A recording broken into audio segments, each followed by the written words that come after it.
Fasten your seatbelts. Bruce H.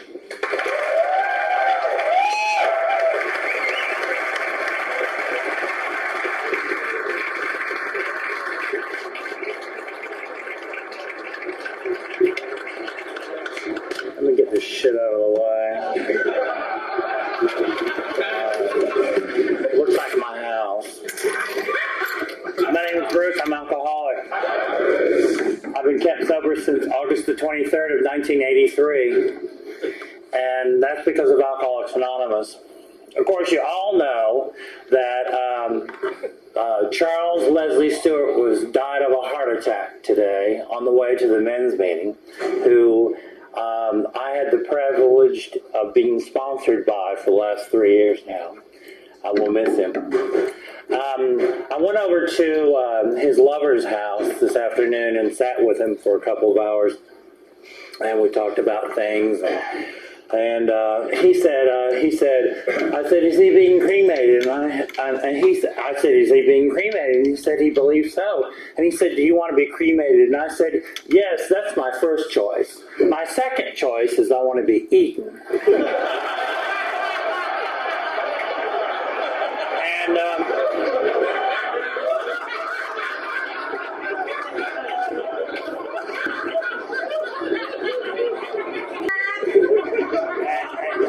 And he laughed, which is the point. Laughter is very important in sobriety because life can be very unhappy. And there's 12 steps and good laughter and lots of sarcasm, which is my favorite, and hateful sarcasm.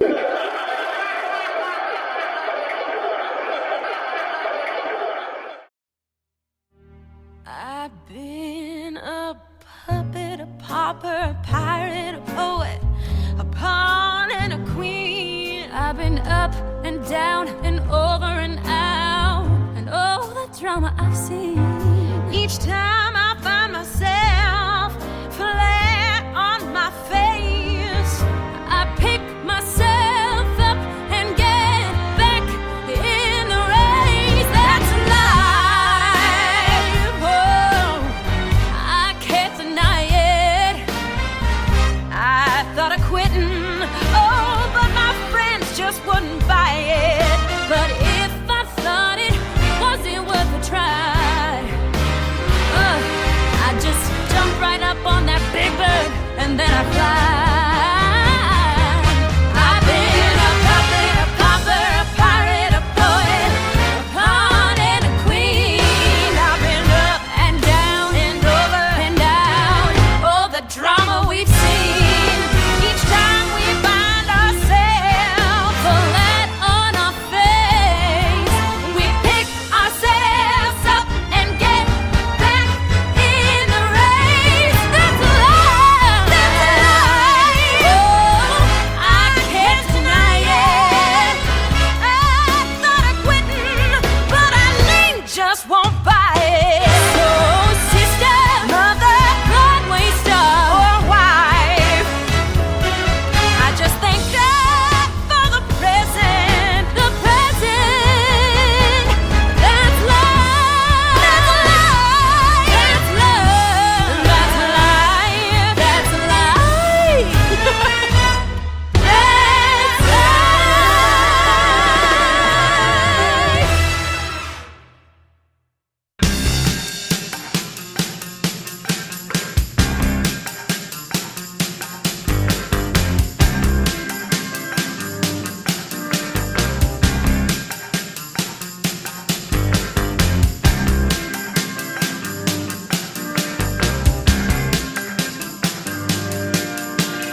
the back room. And he would always tiptoe over Cedar Springs, come into Station 4 or Village Station, and he would end up in the Rose Room and be very invasive. Very invasive. Get back to her, she'd say, "Are you a man, dear?" Because she also thought that maybe if she ended it with "dear," that you were somehow, it was somehow nice. And she just really kind of just cut you to pieces.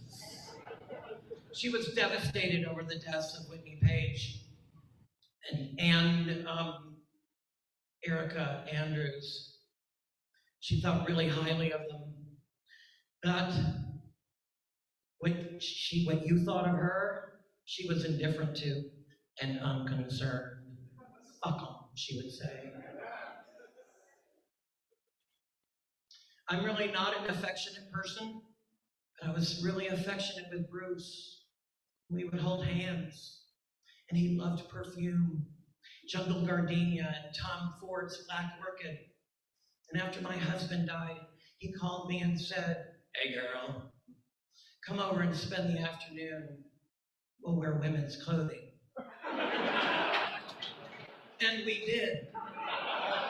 Doused in Jungle Gardenia. Bruce Ragsdale Horton, sister, loving, loyal, wicked, curt, evil, imposing, direct, outspoken, proud, opinionated, fierce, ferocious, intelligent, generous, confident, entitled, political, old school, irreverent, well-loved, well-hated. But most of all, he was my friend. I love him, and I'm gonna miss him until the day I die, because I feel ripped, I feel gypped. He was supposed to be my friend for another 30 years, because he's been around for 180. Bruce Ragsdale Horton, Lillian Lamar, Sister Blanche Davidian, the Dragon Lady. You were a talented whore.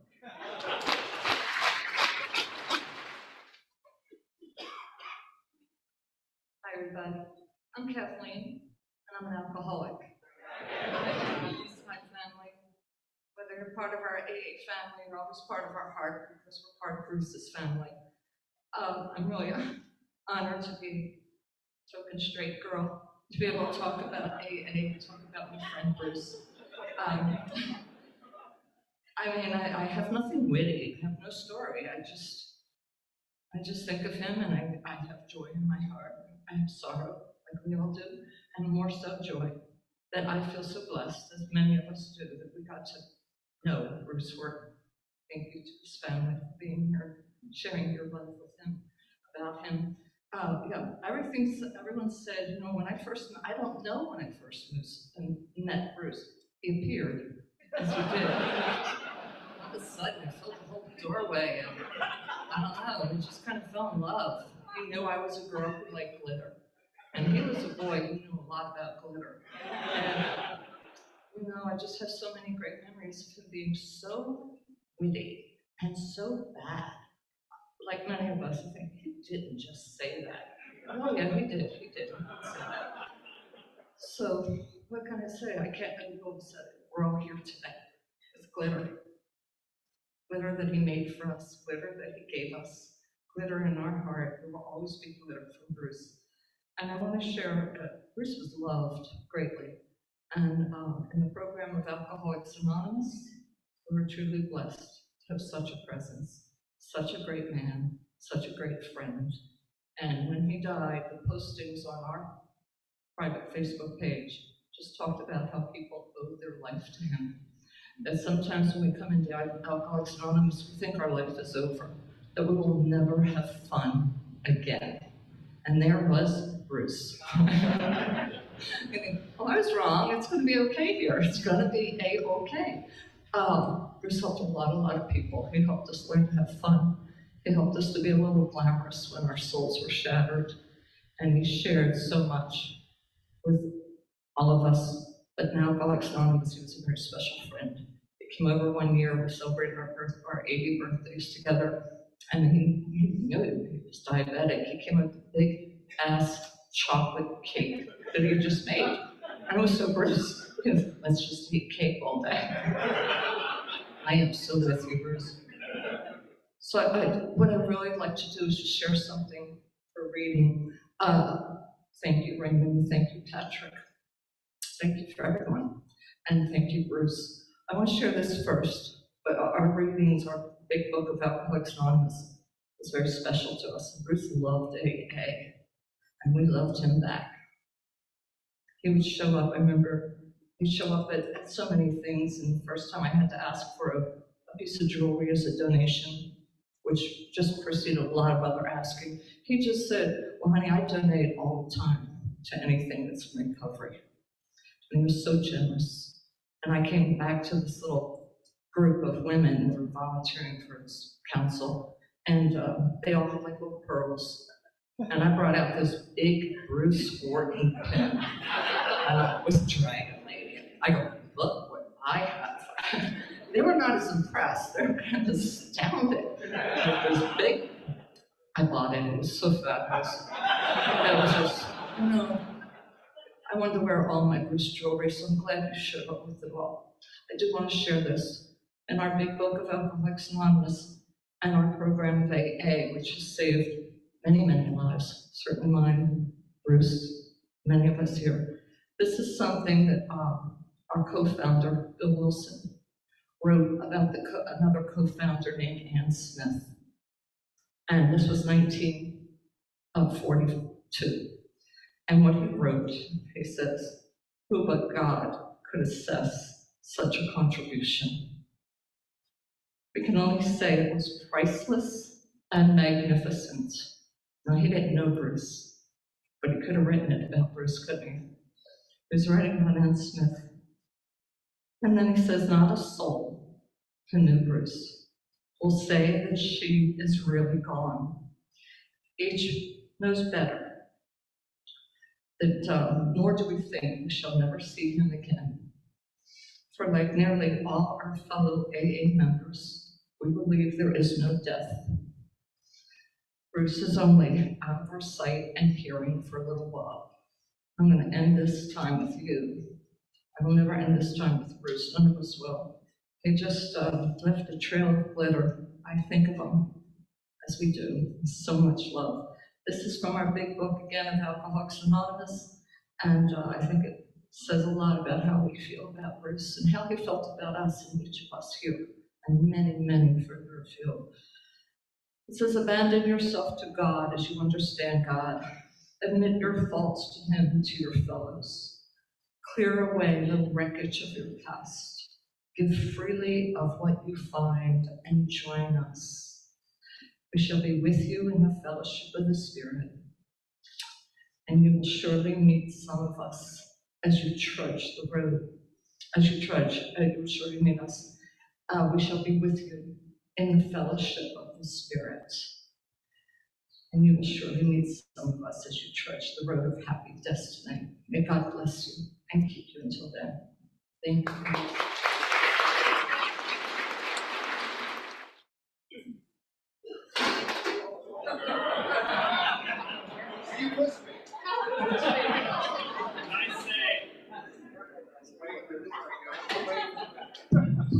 Everywhere I go, she tries to push me down. If you saw her last performance, you would know that she fell off stage too. My name is Sister Vera Satal. I'm with the DFW Sisters of Perpetual Indulgence. And to let you know a little bit more about who we are and what we do, and what Blanche was a part of, is we expiate hate and guilt within the community. We provide safer sex practices to people that did not have it before. We were that shelter in the community that you could cry to and tell them whenever you needed to get it off your chest. That was just a small extension of who she was, obviously, as I look across this room. She's touched so many people. Within the sisters, as you become a junior member growing up, you get a big sister. Blanche was my big sister. I didn't know who she was when I chose her. I chose her because I didn't know her. I knew that she had a fierce reputation, and that if someone was going to bully her little sister, she's going to bully them. Every step of the way of my journey to becoming a fully professed sister of this house, she's never given me anything other than light.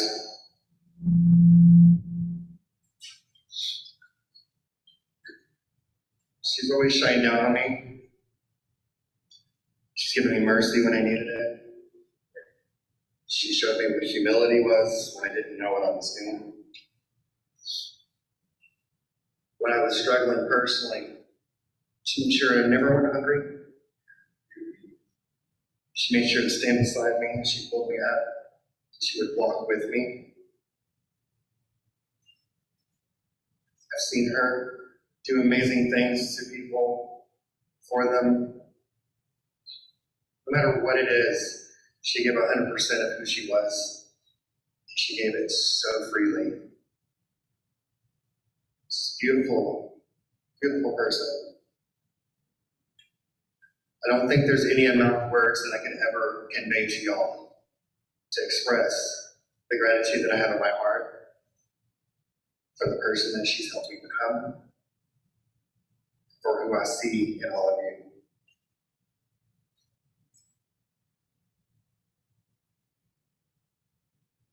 I'm very grateful and I'm very proud to call her my big sister. I'm so blessed to call her my friend and my family. I'm so thankful that I get to share that in all of you.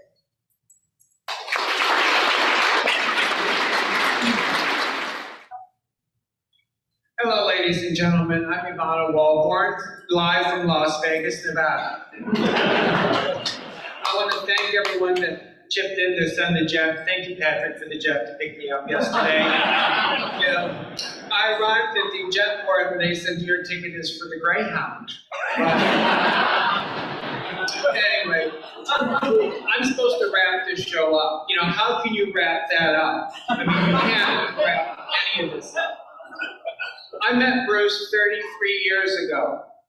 By the way, I'm a drug addict and alcoholic, and I've been clean and sober for 35 years. I came to Dallas. I came to Dallas in 1989 for the Dallas Big D Roundup. I was 2 years clean and sober, and I met Bruce. That was 33 years ago. I met him at the Roundup. But back then, 33 years ago, I was young, I was good looking, and I was a boy.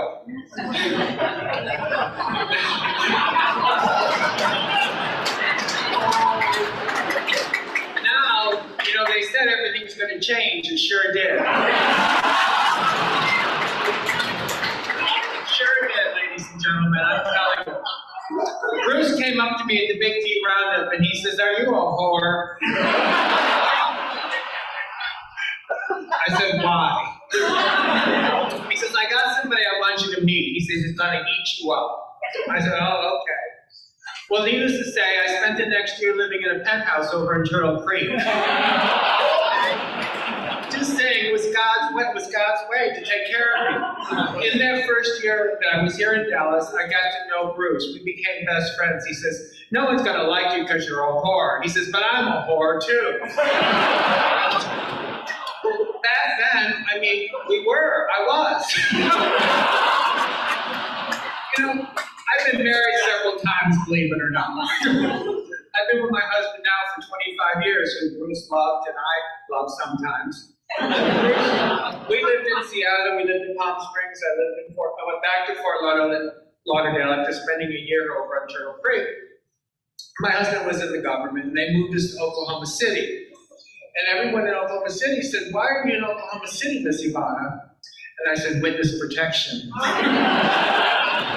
They understood that. Why else would I be in Oklahoma City? But back and forth, I got to spend a lot of time with Bruce. We brought him up to the Lambda, Oklahoma City, to speak, and he told us about his escapades with the ball-peen hammer, and getting to know people with the ball-peen hammer in the alley, which I really love that part of Bruce's story. I can relate to that. So, but Bruce and I stayed friends. He was last month in Miami. We were in Fort Lauderdale for the roundup last month. And he was down and he said he was going to come to Vegas and stay with us next month. But the last time Bruce stayed with us in Palm Springs, we were having a dinner party and Bruce was sitting at the dining room table and he got up to excuse himself. Now mind you, when Bruce came to your house, you had to know he was going to go through everything. He would go through everything. So it was like worse than getting ready for the cleaning lady. He would go through everything. So he got up from the dining room table during the dinner party, he came back out and sat down, and he said to my husband, he says, you need a new razor. And my husband, Michael, said, why? And he says, well, because I just shaved my chest, and it really beat me up. So during dinner, he went into our master bathroom and used my husband's razor to shave his chest. I mean, is anyone surprised? Surprised at all. We've all laughed with Bruce. We've all cried with Bruce. The 33 years I got to be his friend, somebody talked about his jewelry. I got so many drawers full of dragon jewelry. And now that he's dead, I can never get rid of it. What am I going to do, with all of his dragon jewels? Because I love every piece he made for me. I went through a period, they call it a transition, before I became who I am now, where I did, believe it or not, I did some drag. And Bruce made the most fabulous jewels for all of our friends in the program in Fort Lauderdale. And talk about donations, he always donated the most fabulous things for all the events. Bruce loved to travel. We went on cruises to Alaska. We went on cruises to the Mediterranean. He loved traveling. He loved coming in to stay with you. And I would say, he says, I'm coming to stay with you. Is your guest room ready? I said, Bruce, I don't have a guest room in this house. He says, you got 5,000 square feet, you don't have a guest room? He said, I'll sleep on your couch. I said, I don't have a couch. Needless to say, he would come and he would stay, and we loved having him. And being here in Dallas last night when I arrived at the jetport, I drove down Hall Street because Bruce lived in that same house, that townhouse, his entire time that I knew him. And it was very odd to come into Dallas without going down Hall Street, looking at his leopard carpet and looking at all of his things, because he was remodeling more times than I had my face done. I mean, he always remodeled. I mean, what a little tiny house, but he put floors and windows and doors and pictures and paint. I mean, he did it up like when he said he was going into the bathroom to paint himself. It was like doing his house over. I mean, you could do his house over as many times as he painted himself. We're going to miss him, but we're never going to forget him. There's not anybody in this room or the 300 or 500 people that are on Zoom right now that are ever going to not know who the Dragon Lady was. And that's who I'm going to remember Bruce as the Dragon Lady, because he was the Dragon Lady. He'd bite the shit out of all of us. He'd bite us and piss on us and then hold us and love us. And he did love all of you. He told me once he loved all of you. He did tell me, but he hates everyone though. And he told us about his childhood, his sister-in-law and his brother and his niece or hair. He hated all of you. He hated all of you. They wanted me to end it up tonight. I'm telling the truth. He hated all of you. So, while you're all going out the front door, I'm going to take off out the back. I hope we're going to have something good to eat, because I didn't come all the way from Las Vegas for some fucking corn dog. Okay. Anyway, Bruce is here. He's in our hearts. He's always going to be with us. And Steve, thank you for leading this show. This is a hard act to have on stage. And everybody had everything written down. I can't write. I write stuff down sometimes, but then I can't read it. There's no words for Bruce other than he loved us and we loved him. And Oh, there's somebody's getting a call. There must be a doctor in the house. He didn't plan on dying, I want you all to know. He planned on living. So if anybody doesn't believe that this COVID shit is real, think again. And if you do get sick, get to the doctors really fast, right? Thank you. That's all I have.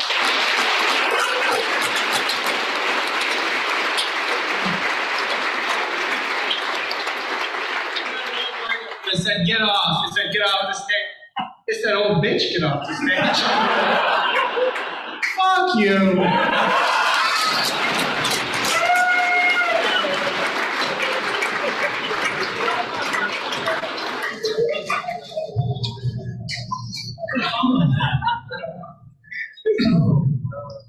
We'd like to invite you all to join us for corn dogs.